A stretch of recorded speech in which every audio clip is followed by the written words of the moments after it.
মণ্ডল যুৱ মৰ্চাৰ উদ্যোগত তথা আমাৰ বেজেৰা মণ্ডলৰ যুৱ মৰ্চাৰ সহযোগত আজি আমাৰ বেজেৰা চকত স্বচ্ছ ভাৰত অভিযান কৰা হয়। এই অনুষ্ঠানত ভাৰতীয় জনতা পাৰ্টিৰ যুৱ মৰ্চা সমন্বিতে সকলো কাৰ্যকৰ্তাই অংশগ্ৰহণ কৰাৰ কাৰণে মই তেখেতসকলক ধন্যবাদ জনাইছোঁ আৰু আমি আশা ৰাখিছোঁ অনাগত দিনতো বেজেৰা মণ্ডলৰ 7টা পঞ্চায়তৰ বিভিন্ন স্থানত যুৱ মৰ্চাৰ জৰিয়তে স্বচ্ছ ভাৰত অভিযান যাতে অব্যাহত থাকে তাৰ কাৰণে মই তেখেতসকলক অনুৰোধ জনাইছোঁ। আৰু স্বচ্ছ হ'লে যদি নিজৰ শৰীৰটো স্বচ্ছ থাকে মনটো ভাল থাকে আৰু মনটো ভাল থাকিলে মানুহৰ কাম কাজ কৰাত সহজ হয়। গতিকে মই বিশেষ ক'ব বিচৰা নাই।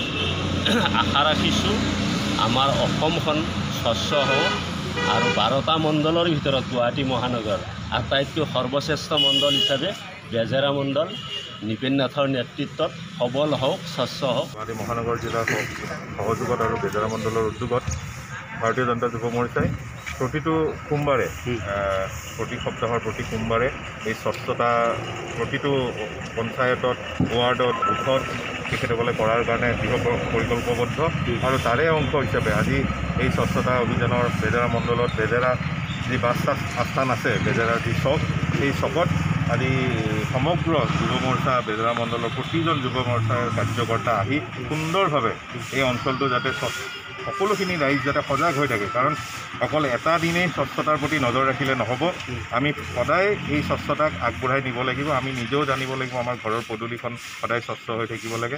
সেই পৰিপ্ৰেক্ষিতত আমি সজাগতামূলকভাৱেও এই কাৰ্যসূচীটো আগবঢ়াই নিবৰ কাৰণে চেষ্টা কৰিছোঁ। প্ৰতি সোমবাৰে ভাৰতীয় জনতা যুৱ মৰ্চাই নিশ্চিতভাৱে পঞ্চায়ত অঞ্চলত হওক, বুথত হওক সদায় এই স্বচ্ছতা কৰি যাব আৰু অনাগত দিনত আমি আশা ৰাখিছোঁ অসমৰ ৰাইজেও স্বচ্ছতাৰ প্ৰতি নজৰ ৰাখি পেলাই নিজৰ ওচৰ চুবুৰী, বাট পথ ঘাট সকলো জেগাতে যাতে এই স্বচ্ছতাক স্থান দিয়ে।